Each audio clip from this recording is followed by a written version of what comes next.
আমি তখন অটো স্ট্যান্ডে অটোতে বসেছিলাম আর ওদের কাণ্ড কারখানাগুলো দেখছিলাম। ওই শালিক পাখিগুলোর মধ্যে একটা শালিক পাখি অনেকটাই ছোট, ওকে বোধহয় ওর মানে মা আর পরিবারেরা নতুন নতুন বার করেছে বাইরে। ও কতটা উঠতে শিখেছে তাও জানি না। ওর মা মাঝে মাঝে এসে ওকে একটু একটু করে খাইয়ে দিচ্ছিল, আর ও তারপর খাচ্ছে আর চিচি করে ডাকছে সমানে। তো বেশ ভালো লাগছিল। কিন্তু আমি যখন ক্যামেরাটা ধরলাম তখন মানে ক্যামেরাটা চালু করার পর তখন মানে ওরা ওই দুষ্টুমিগুলো অনেকটা কমে গেছিলো। তখন ওরা নিজেদের মতো খেলাধুলা করছিল।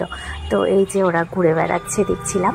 আর কি সুন্দর না, ওরা যখন নতুন নতুন উঠতে শেখে বা নতুন নতুন সমস্ত কিছু আস্তে আস্তে শেখার চেষ্টা করে, সমস্তটাই কিন্তু ওদের মা বাবারা একটু একটু, বিশেষ করে মারা একটু একটু করে ওদেরকে শেখায়। আমাদের মানুষের ক্ষেত্রেও কিন্তু ঠিক এমনটাই হয়। আমাদের মা বাবারা কিন্তু একটু একটু করে আমাদের হাঁটতে শেখায়, তারপরে কথা বলতে শেখায়। তো সেরকমই মানে পশু পাখিদের মধ্যেও এরকম ব্যাপারটা আছে। তো ভালো লাগছিল বেশ দেখে। নিচের ছোটটা নিচে বসে আছে যেটা, ওইটা দেখে বুঝতে পারছিস না? একদম ছোট, কি সুন্দর রে, খাওয়া চাইছে ও রীতিমতো।